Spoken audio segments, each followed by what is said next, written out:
Now at 5, a huge announcement impacting all students and parents in Marion County. The mayor orders a return to all virtual learning as coronavirus cases continue to climb.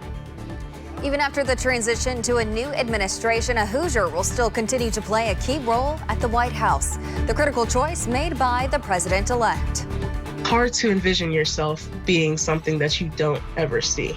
A hiring Hoosiers opportunity for future teachers, how this program aims to make classrooms more diverse.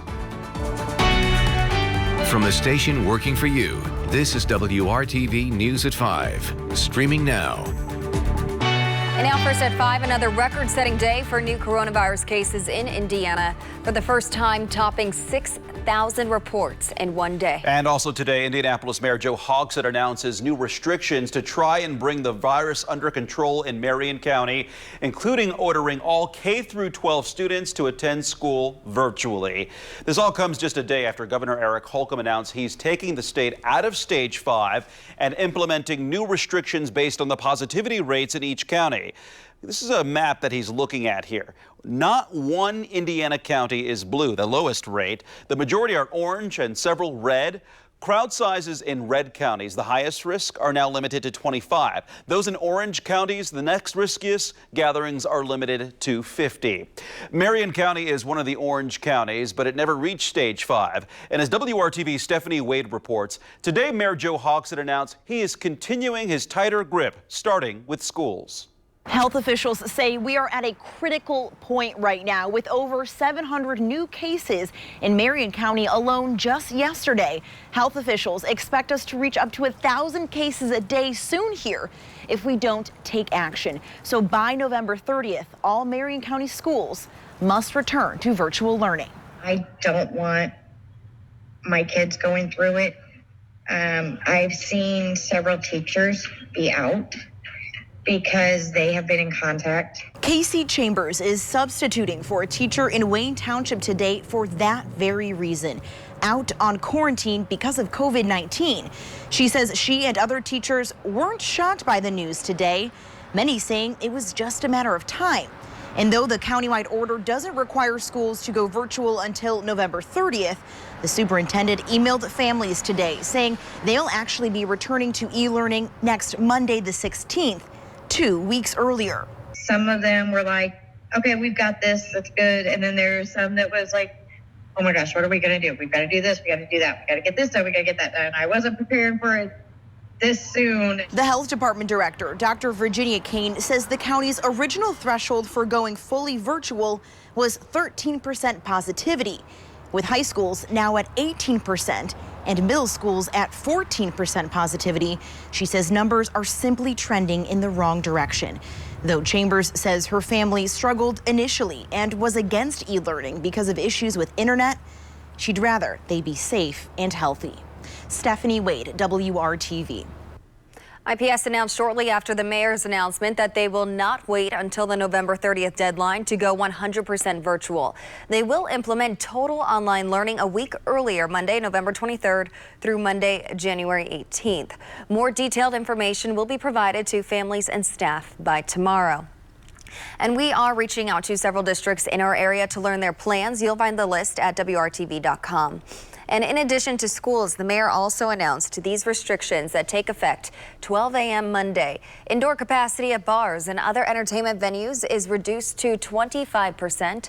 Indoor restaurant capacity will remain at 50%. Self-serve buffets, salad bars, and karaoke are banned. And weddings, wedding receptions, and sporting events are limited to 50 people unless the event has an approved safety plan from the Marion County Health Department. This is a reduction from the current 250-person limit. All other social gatherings of more than 25 people are prohibited. Gyms and fitness centers are also reduced to 25% indoor capacity. Meanwhile, churches in Marion County are being allowed to stay at 75% capacity. On Wednesday, Governor Holcomb did not announce any tougher statewide restrictions for religious institutions either. We spoke with an Indianapolis pastor today. He told us many people have turned to their virtual or on-demand services throughout the pandemic, and the number of people coming into his church on Sundays is nowhere near that 75% capacity. Still, there are extra precautions in place at Fervent Prayer Church, like temperature checks at the door, social distancing, markers, and extra sanitation efforts. We are people of faith and we're trusting God, but we're not foolish to think that we could just have everybody who's a member or let everybody who wants to come in without doing what we need to do as best we can to protect people from this global pandemic. He says if they see an increase in demand for in-person worship over the holidays, they will add additional service times on Sundays. And one other important item of note in Marion County, if you want to visit someone indoors at a long-term care facility, you will have to have a negative COVID-19 test within 72 hours of your visit. Well, this all comes as Indiana's new cases skyrocketed to an all-time high. The number reported today, 6,654. That's a jump of nearly 1,500 cases from yesterday's record high. The results reported today were recorded Tuesday and Wednesday. As you would expect, the positivity rates are also climbing, 12.3% in people who have been tested just once. The 7-day rate for unique individuals is now up to 20.4%. That 7-day period is October 30th through November 5th. The state also reports an additional 51 deaths of people with COVID. They occurred between November 5th and yesterday. And it's important to remember the numbers and statistics we share with you are people who are fighting and sometimes losing their battles against COVID. Helping them along the way are healthcare workers with hospitals across central Indiana. Doctors, nurses, respiratory therapists, and others have been dealing firsthand with the reality of the virus for 8 months. A staff chaplain with Methodist Hospital explained to me what it's like working with COVID patients. A lot of patients, if you're able to go in the room, they'll say, you know, they miss that touch.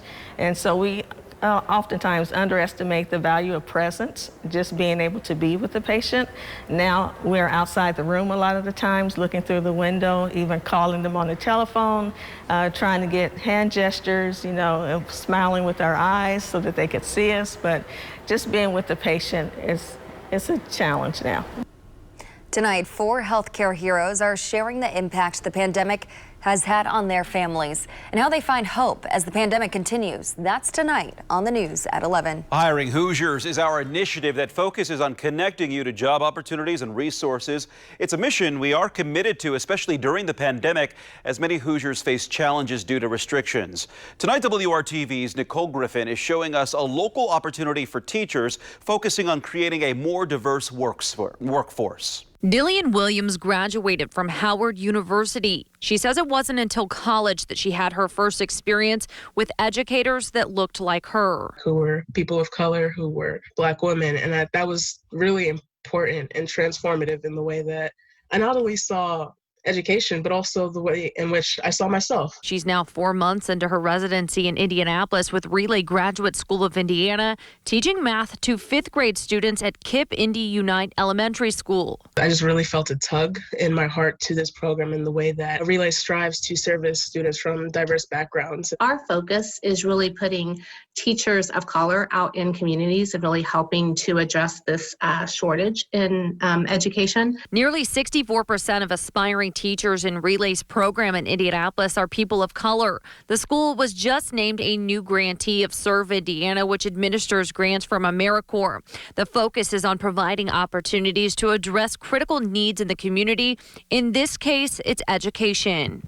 Not only does AmeriCorps fund and offer grants for the majority of our Relay tuition cost and fund, but we are also offered a salary and a stipend for our living. The grant money helps alleviate barriers students may face in obtaining higher education.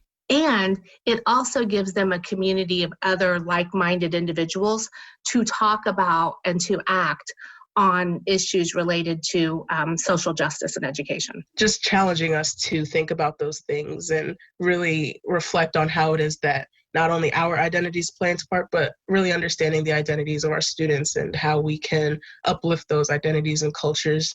And I think that's something that has been a really strong point thus far. When students are done with the residency program, they not only earn their Master's of Arts in Teaching and Teaching Certificate, they also have the skills they need to teach students with similar backgrounds and ultimately make classrooms more diverse. Working for you, Nicole Griffin, WRTV. Well, through the residency program at Relay Graduate School, aspiring teachers are gradually introduced to teaching by learning under the lead teacher for their first year. Relay serves more than 4,000 teachers in 19 different cities. We'll put more information about this opportunity at hiringhoosiers.com. Still ahead on WRTV, another Hoosier gets set to play a key role in the Biden administration. Our political insiders weigh in on the impact of his influence. Under the lights in Music City, it's an important matchup for the Colts tonight as they face the Titans. We look ahead to the Thursday night division matchup. Kevin? And Mark, there's more of this in the forecast, and there's also some showers. We'll talk about our weekend showers coming up.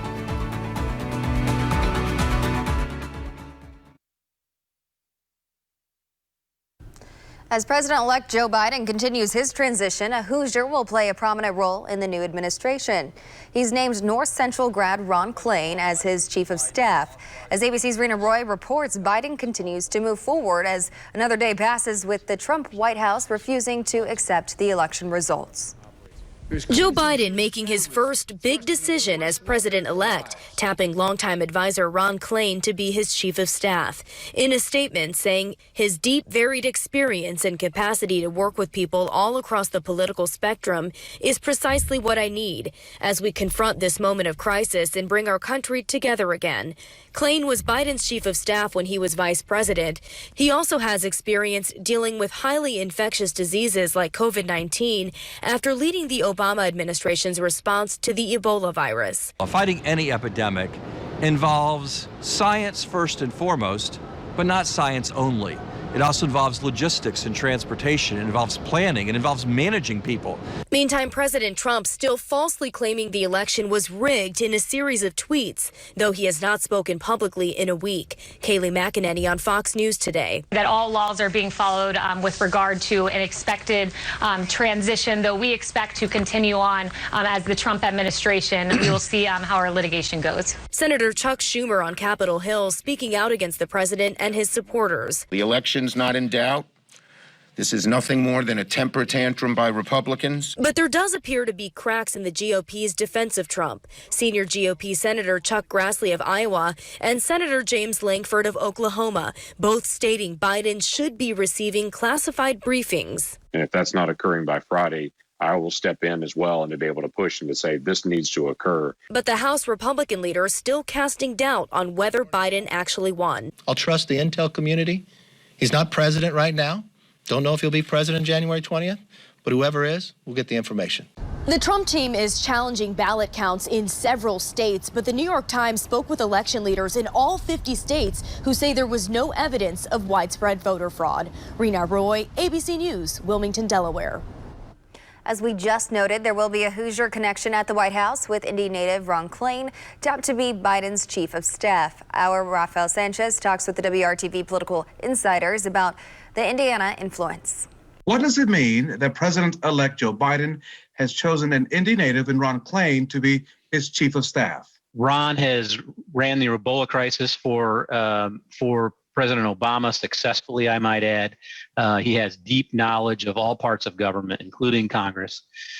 He's just a perfect fit. It's kind of the obvious choice, and I wish I'd been able to place a bet on it before it got announced.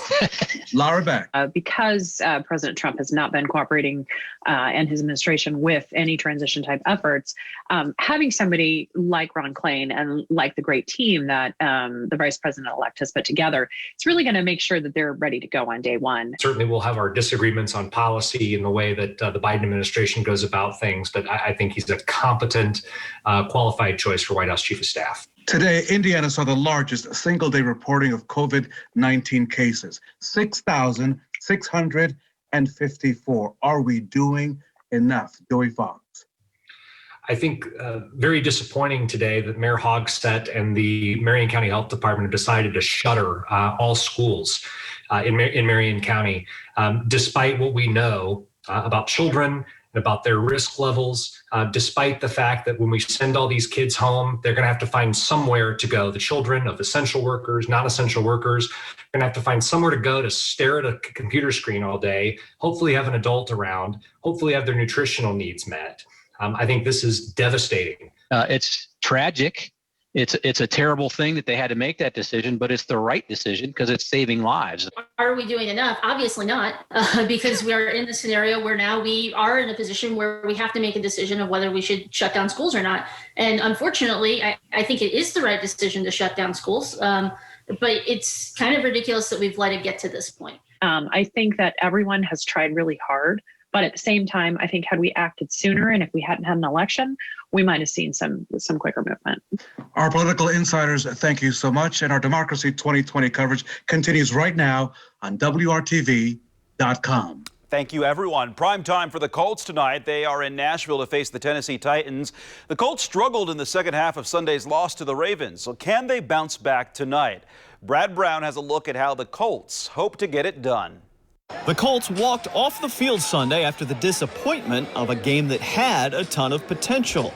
A halftime lead faded away with no points scored after the break.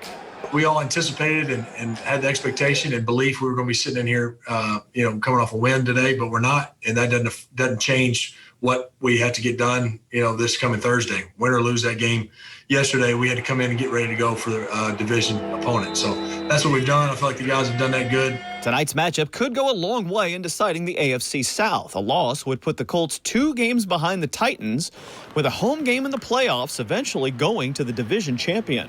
Everyone's watching. All eyes on you. There's no ducking. There's no hiding. There's no another game on. So it's either, you're going to go out, you're going to play well, or you're going to go out and, look terrible. And, that mindset of going playing against a divisional opponent, that's something that you really want to step up. Tight end Jack Doyle left Sunday's game and went into concussion protocol. He will not be cleared in time for tonight's game and will miss the matchup against the Titans. Coming up tonight on the news at 6, we'll hear more from both teams, including the Titans. Tennessee coming in with the advantage of this one, up a game already in the AFC South. We'll see how it all plays out tonight in Nashville. Brad Brown, WRTV Sports. And let's check in with Chief Meteorologist Kevin Gregory, who's already in the football spirit tonight. What's that you got there in your hand? Yeah, that's what I thought. I will not kick it across the studio here in my basement for obvious reasons. Let me just mention, in Nashville tonight, clear skies, obviously dry, and temperatures in the 40s. Pretty nice for a football game. Let's get airborne with drone view of the downtown skyline. Lots of sunshine today, and boy, did we need that. After a very frosty start this morning, the sunshine went to work, and we still barely made it above the 50-degree mark. It's 51 in Indy now. Look at Peru and Tipton, both at 48 degrees. Richmond and Wayne County, eastern portion of the state, temperature at 47. Okay, it won't be as cold tonight. We'll see a modest increase in the cloud cover. Right now, pretty spotless, as you can see, looking to the west. A mixture of clouds and stars tonight. Temperatures stay above the freezing mark, 36 in the metro area. Here we go, next 3 days. Notice that chance for rain over the weekend, and it becomes very windy. Saturday night into Sunday, should see some 40-mile-per-hour wind gusts as a cold front goes through. Tomorrow's plan on not warming up much. Temperatures will stay in the 40s for highs. You'll need a jacket. That northwest wind 10 to 15 miles per hour. Average temperature this time of the year 55, and you can see we missed the mark by 10 degrees north of Indy and about 5 degrees to the south, where Bloomington and Columbus will manage 50. Tomorrow night, Friday night football, clear skies, temperatures in the 30s. That northwest wind 5 to 10 miles per hour. That weekend forecast, as I mentioned, the cold front goes through early Sunday, so our temperatures won't move much from morning low to afternoon high. It's about the wind later in the day, and our rain chances increase later in the afternoon on Saturday, and our temperatures will actually be steady or climbing Saturday night into Sunday morning. Notice the wind symbol on Sunday. Again, some 30 to 40 mile per hour gusts. May hear some rumbles of thunder Saturday night as well. Could see up to half an inch of rain, and then we're off and running on a dry stretch Monday through Thursday of next week. Amanda? Thanks, Kevin. The future of firefighting gets a little push in Lawrence today. The story behind this scene that goes back a couple hundred years.